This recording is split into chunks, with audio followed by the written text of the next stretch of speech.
Good afternoon সবাইকে। আবারও the Times of Liza চ্যানেলে সবাইকে স্বাগত জানাই।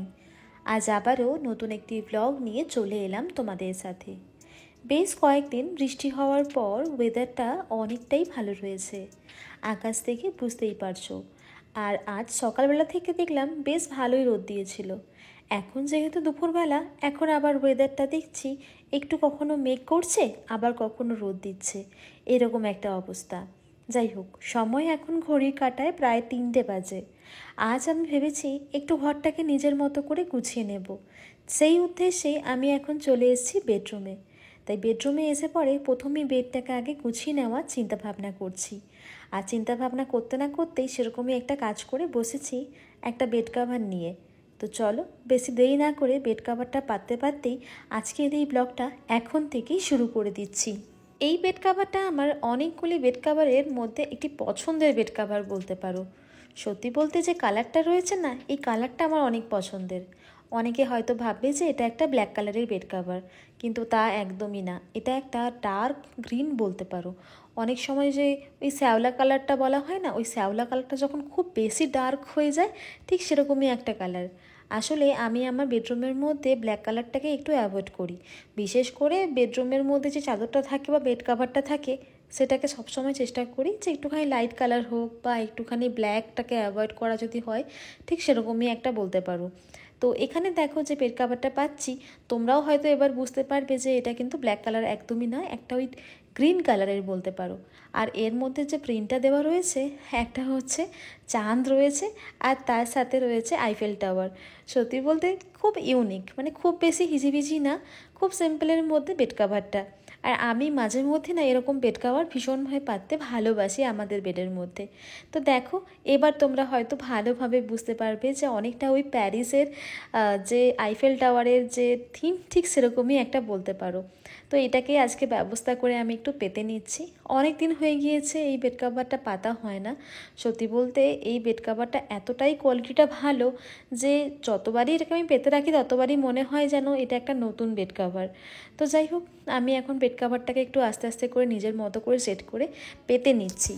আমি সবসময় চেষ্টা করি প্রথমেই যেন বেডটাকে সুন্দর করে সাজানো যায়, মানে ভালো করে টান টান করে যদি বিছানাটাকে রেডি করা যায়, তাহলে মনে হয় পুরো রুমটা অনেকটা সুন্দর লাগে দেখতে।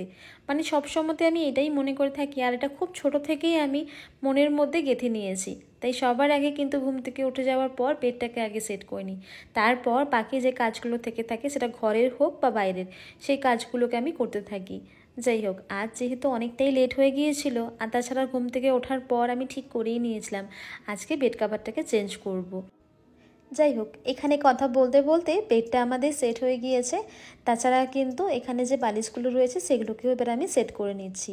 যতক্ষণ এখানে বালিশগুলো আমি সেট করছি, ততক্ষণ তোমাদের একটা কথা বলি। খুব ইচ্ছে রয়েছে বা খুব শিগগিরই ইচ্ছে রয়েছে এই বালিশগুলোকে চেঞ্জ করব। শুধু বালিশগুলোকেই বা বলবো কেন, এই বেডটাকেও ভেবেছি এবার একটুখানি চেঞ্জ করব। এই যে বেডটা তোমরা দেখতে পাচ্ছ, এই বেডটাকে চেঞ্জ করে মায়ের রুমে দিয়ে দেবো। তো আমরা ঠিক করেছি নতুন একটা বেড নেব। তো এই বেডটা অভিষেকেরই বেড ছিল, মানে আমাদের বিয়ে হওয়ার আগে থেকেই বেডটা ছিল। তো সেই জন্য অভিষেক বলছিল যে অনেক দিন হলো এই বেডটাকে ইউজ করছি, এবার একটা কাজ করব, নতুন একটা বেড নেব। তো সেরকমই একটা চিন্তাভাবনা করেছি, তবে সময় হয়ে উঠছে না যে বেডটা গিয়ে কোথাও বা দোকানে গিয়ে দেখে আসি। আসলে তোমরা তো সকলেই জানো যে হাজব্যান্ডের সময় হয়ে ওঠে না সব সময়। তাছাড়া আমরা যে কোনো জিনিস অনলাইনে কিনে থাকি। এবার আমাদের যদি বেড কিনতে হয়, সেটা তো আর অনলাইনে কেনা সম্ভব না। সেটা সম্ভব হবে একবার দোকানে গিয়ে দাঁড়িয়ে থেকে কিনতে হবে, সেরকম একটা অবস্থা। তাই যাওয়া আর আসা একদমই সম্ভব হয়ে উঠছে না। তাই একটা সময় বের করে একদিন না হয় বেড কিনতে আমরা যাব। অবশ্যই যেদিনকে যাব সেদিন না হয় তোমাদেরকে জানাবো। কথা বলতে বলতে কিন্তু যে বেড কাভারগুলোকে ছিল সেগুলো ওয়াশিং মেশিনের মধ্যে দিয়ে দিলাম এবং সেটাকে একটুখানি চালিয়েও দিলাম। কথা বলতে বলতে হয়তো 1-2 ঘন্টার মধ্যে অনেকটাই সুন্দরভাবে ক্লিন হয়ে বেরিয়ে যাবে। যাই হোক, আমি এখন আবারও রুমে চলে এসেছি, রুমটাকে একটু নিজের মতো করে গুছিয়ে নেব সেই জন্য। আমার বেডসাইড টেবিলটা যেটা ছিল তোমাদেরকে আগেও দেখিয়েছি, এখানে একটা ওই কাঠের বলতে পারো ফ্লাওয়ার ভাস ছিল, একটা মাগের মতো। তো অনেক দিন ধরেই ভাবছিলাম এই যে ফ্লাওয়ার ভাসটা রয়েছে ভীষণভাবেই হালকা। মাঝে মধ্যে যখন আমি জল খাওয়ার জন্য রাতেরবেলা ঘুম থেকে উঠি তখন প্রায় দিন পড়ে যায়। তো সেই জন্য ঠিক করেছি আজকে একটা অন্য কিছু ফ্লাওয়ার ভাস রেখে দেব। তো সেরকমই একটা কাজ করলাম, একটা হোয়াইট কালারের ফ্লাওয়ার ভাস আমার কাছে ছিল, তো সেটাকে একটু সুন্দর করে সাজিয়ে নিলাম। আর তার সাথে জলের বোতলটাও রেখেছি, একটা রুম ফ্রেশনার রেখেছি, আর বুদ্ধাকে রেখেছি। যাই হোক, সুন্দর করে একটুখানি কর্নারটাকে সাজিয়ে নিলাম। আর অভিষেকের পাশেও একটা বেডসাইড টেবিল রয়েছে, সেটাকেও একটুখানি ঝাড়া পোছা করে নিচ্ছি। আসলে এই দিকটা সেরকমভাবে কিছু গোছানোর নেই। অভিষেক খুব একটা জিনিসপত্র পছন্দ করে না। ও পছন্দ করে বলতে ওর নিজের মাথার বাম, সাথে জলের বোতল, একটুখানি তেল, আর সাথে একটা লাইট। তো ও এর থেকে বেশি একদমই কিছু পছন্দ করে না। তো সেজন্য আমি কি করেছি, একটু সাইড করে শুধু ওই কটা জিনিসই আমি রেখে দিয়েছি। আর এদিক থেকে যে ফুলটা তোমরা দেখতে পাচ্ছ, ওই ফুলটা না অনেক নোংরা হয়ে গিয়েছিল। এবার এই ফুলগুলোকে সাবান জলে ভালো করে ধুয়ে নিয়েছি, এবার শুকোতে দিয়ে দেব। 10 থেকে 15 মিনিট টাইম লাগে, তার মধ্যেই কিন্তু খুব ভালোভাবে শুকিয়ে যায়। তো দেখো, রেলিংয়ের মধ্যে দিয়ে দিচ্ছি এভাবে। আর বাইরে যে পরিমাণ হাওয়া চলছে তাতে মনে হচ্ছে 10 মিনিটও টাইম লাগবে না ফুলগুলো শুকাতে। আর এই ফুলগুলো না আমার অনেক পছন্দের। আসলে আমি যখন ব্যাঙ্গালোরে প্রথমবার এসেছিলাম তখন একটা ফুলের দোকান থেকে এই ফুলগুলো আমি নিয়েছিলাম। আসলে ব্যাঙ্গালোরের মার্কেটে বা যখনই তোমরা বাইরে বেরোবে তখন দেখবে গাছের মধ্যে একটা হালকা পিঙ্ক কালারের ফুল সবসময় দেখতে পাবে। সেই ফুলগুলোকে দেখেই কিন্তু আমি এই ফুলটা নিয়েছিলাম। আর কালারটা এতটাই মিষ্টি একটা কালার, মনে হবে যেন ফুলগুলোকে এরকম জড়ি ধরে সবসময় রেখে দিই। আর যখন আমি রেলিংয়ের মধ্যে ফুলগুলো রেখেছিলাম না, তখন মনে হচ্ছে এরকম করে যদি পুরো রেলিংটা যদি এরকম ফুল থাকতো তাহলে হয়তো কত সুন্দর দেখতে লাগতো এই আমাদের বারান্দাটা। যাই হোক, ফুলগুলো দেখো কত সুন্দর দেখতে লাগছে।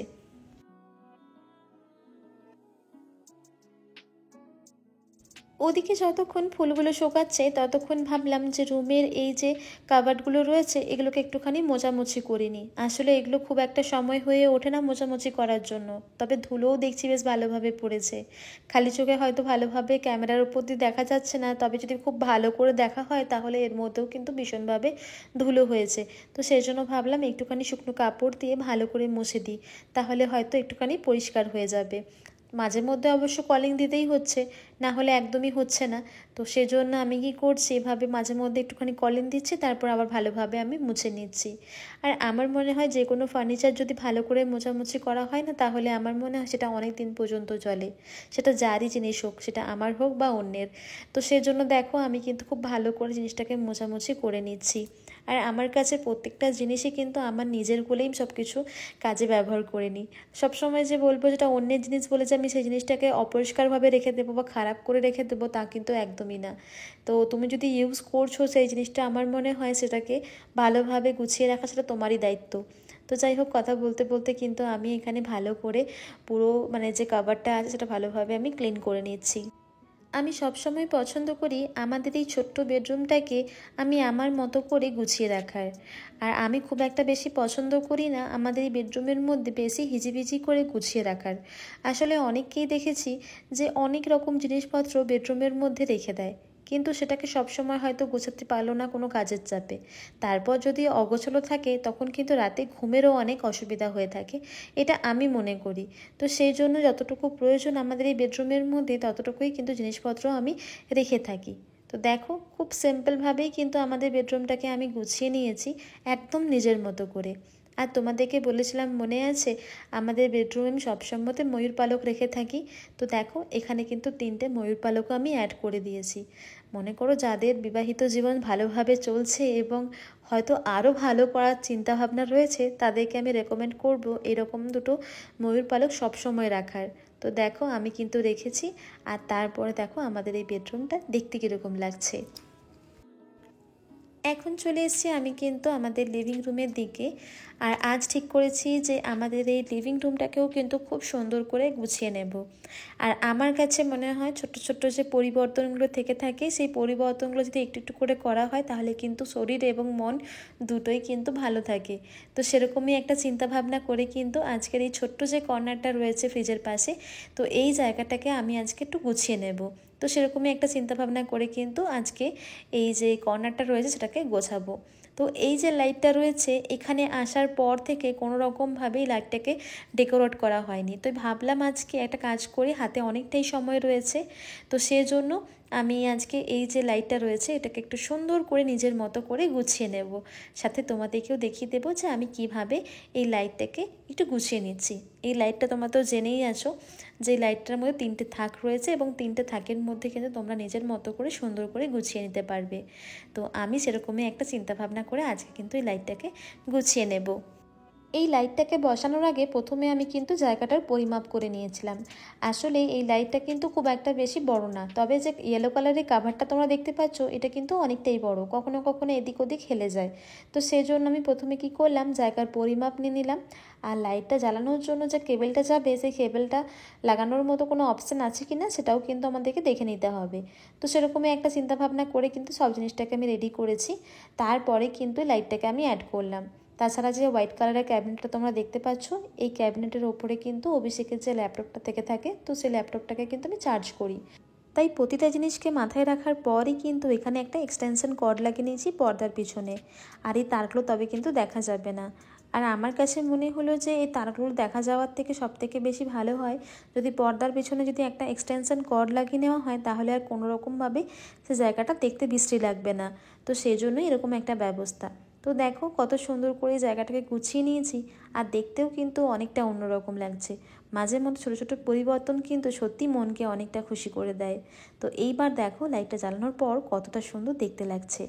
এবার অভিষেকের যে ল্যাপটপটা থেকে থাকে তো সেখানে এবার আমি রেখে দিচ্ছি। আর তার সাথে কিন্তু এখানে একটা ক্যান্ডেল অ্যাড করব, সেরকমই একটা চিন্তাভাবনা আমি করেছি।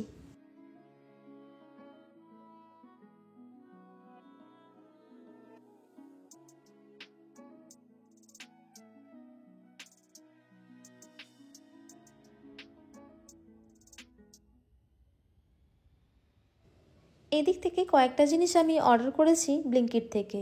যখন আমি কাজগুলো করছিলাম তখনই কথাটা মাথায় এলো, তো ভাবলাম অর্ডার করে দিই।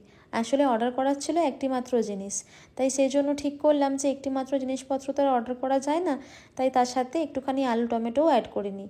এগুলো তো আমাদের নিত্যদিনের প্রয়োজন পড়েই থাকে, তো সেই জন্য আমি কি করলাম সাথে আলু আর টমেটো সেটাকেও কিন্তু অ্যাড করে নিয়েছি। তো সেগুলোকে এখন ঢালছি। আর কি অর্ডার করছি তোমাদেরকে আমি জানিয়ে দিই। আসলে অভিষেকের দেখছি একটা সমস্যা দেখা যাচ্ছে। তো সেই সমস্যাটা হচ্ছে ধুলোবালির কারণে কিন্তু দেখছি একটা স্কিনের মধ্যে কখনো ব্ল্যাক হেডস হচ্ছে, কখনো অ্যাকনি হচ্ছে, কখনো স্কিনটা ভীষণভাবে অয়েলি হয়ে যাচ্ছে।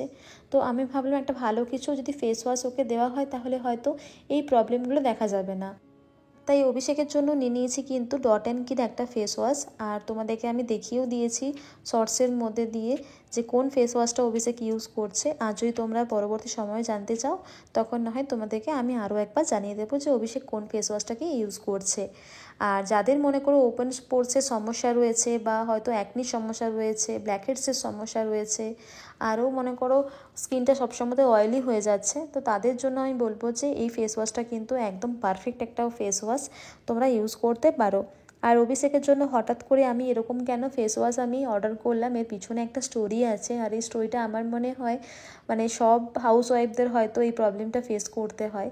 দেখবে অনেক সময়তে কি হয়, আমরা যদি কোনো জিনিস অর্ডার করে থাকি সেই জিনিসটা হয়তো সঙ্গে সঙ্গেই চলে আসে, কিন্তু যদি বলি যে তুমি তোমার জন্য যে জিনিসটাকে নাও সেটা 1 দিন 2 দিন 3 দিন 4 দিন অনেকটা লেট হয়ে যায়। তো সেই জন্য এদের জন্য আমার মনে হয় যে এইভাবে আমাদেরকে মাঝে মধ্যে স্টেপটাকে এগিয়ে নিতে হবে, মানে আমাদেরকে অর্ডার করে নিতে হবে। তো যাই হোক আমি এই চিন্তাভাবনা করেই ওর জন্য কিন্তু একটা ফেস ওয়াশ অর্ডার করে দিয়েছি। আর এদিক থেকে আমি অনেকটা গ্যাপ নিয়ে নিয়েছিলাম, মানে বিভিন্ন কাজগুলো করার পর আমি চলে গেছিলাম স্নান টান করতে। স্নান টান সেরে নেওয়ার পরে আমি গিয়েছিলাম একটুখানি বাইরে কাজের উদ্দেশ্যে, সেটা সেই কাজগুলো করে নিয়েছি। তারপর সন্ধ্যেবেলা যখন হয়ে যায় তো সন্ধ্যেবেলাতে এখন চলে এসেছি আমি এখন কিচেনে বিভিন্ন বাকি যে কাজগুলো থেকে থাকে তো সেই কাজগুলোকে একটুখানি করে নেওয়ার জন্য। এদিকে যখন আমি কিচেনের মধ্যে আসি তখন মা বলল আমি এখানে টিফিনটা বানাচ্ছি। তা করতে করতেই যখন আমি ফ্রিজটা খুলে দেখলাম যে আদা রসুন কিন্তু প্রায় শেষের মুখে। আদা রসুন কিন্তু ছাড়িয়ে রাখতে হবে, মানে আমাদের প্রতিদিনের যে আদা রসুন বাটা লেগে থাকে তো সেটাকে আমরা আগে থেকেই রেডি করে রাখি। বাইরের যে কেনা কোনো আদা রসুনের যে প্যাকেটগুলো পাওয়া যায় বাটার, তো সেগুলো আমরা ইউজ করি না, ঘরের মধ্যে থেকেই কিন্তু আমরা বানিয়ে নিই। আর আমি এখন সেই কাজটাকেই একটু এগিয়ে নিচ্ছি। আর আমার মনে হয় যে এই কাজগুলো ফাঁকা সময়ে বেশ কিন্তু ভালোভাবে করলে অনেকটা সময় বাড়তি বেঁচে যায়। অনেক সময় রান্না করার সময় তো হয়তো আদা রসুন শেষ হয়ে গেছে, তো সেই সময় যদি আমাকে আবার নতুন করে বাড়তে হয় তখন কিন্তু রান্নাবান্না করার সময় তো অনেকটা অসুবিধা হয়, সেটা আমার হোক বা মায়ের হোক, মানে এটা একটা অসুবিধাই বলতে পারো। তো সেই জন্য মাকে বললাম যে দাও আমি এখন রসুনগুলো ছাড়িয়ে দিচ্ছি, ওদিক থেকে তুমি টিফিনটা বানিয়ে নাও। তো মা এখানে দেখছি আগে থেকেই টিফিনটা বানিয়েছিল, তো সেই জন্য আমি ভাবলাম যে ঠিক আছে একটা কাজ করি, মা ততক্ষণ জিনিসটাকে রেডি করে নিই, ততক্ষণ আমি রসুনটাকে ছাড়িয়ে নিই। তো এদিকে এখন সেই কাজগুলোই করছি। আর সত্যি বলতে না, আমি আদা রসুন ছাড়াতে ভীষণভাবে ভালোবাসি। অনেকের হয়তো মনে হয় যে এটা একটা ভীষণ বড় একটা কষ্টের কাজ, তো আমি মনে করি যে এই কাজটা খুব সিম্পলভাবে যদি করা যায়, যেরকম হয়তো একটা ভালো মুভি লাগিয়ে দিলে বা হয়তো কোনো ভালো কোনো ভিডিও দেখে নিলে, তো সেইটা দেখতে দেখতেই হয়তো অনেকটা কাজ এগিয়ে যাবে, মানে রসুনটা ছাড়ানো হয়ে যাবে। আর এদিক থেকে মায়ের সাথে কিন্তু আজকে আমি করছিলাম গল্প, তো এই গল্প করতে করতে রসুনগুলো আমি এখন ছাড়াচ্ছিলাম, ওদিক থেকে মা করছিল রান্না। এদিক থেকে কিন্তু রসুন ছাড়িয়ে নেওয়ার পর আমি তোমাদেরকে দেখিয়ে দিচ্ছি কিভাবে আমি জলে ভিজিয়ে রাখি। তারপর তোমাদেরকে দেখিয়ে দেবো যে মার আজকে টিফিনে কি বানিয়েছে। টিফিনের যে রেসিপিটা ছিল সেটা কিন্তু খুব সিম্পল রেসিপি ছিল, তোমাদেরকে অন্য কোনো একটা ভিডিওতে আমি শেয়ার করব। তার আগে বলে দিই যে এটা কী বানিয়েছিল, এটা কিন্তু ম্যাগির সাথে এগ টেবিল বানিয়েছিল, খুব সুন্দর একটা রেসিপি, তোমাদেরকে আমি শেয়ার করব। আর আজকের এই ভিডিওটা তাহলে এখানেই শেষ করছি, দেখা হবে নেক্সট ব্লগে। ততক্ষণের জন্য ভালো থেকো এবং সুস্থ থেকো। আর আজকের এই ব্লগটা তোমাদের কীরকম লাগলো সেটা কিন্তু জানাতে একদম ভুলবে না। তো চলো আজকের জন্য টাটা।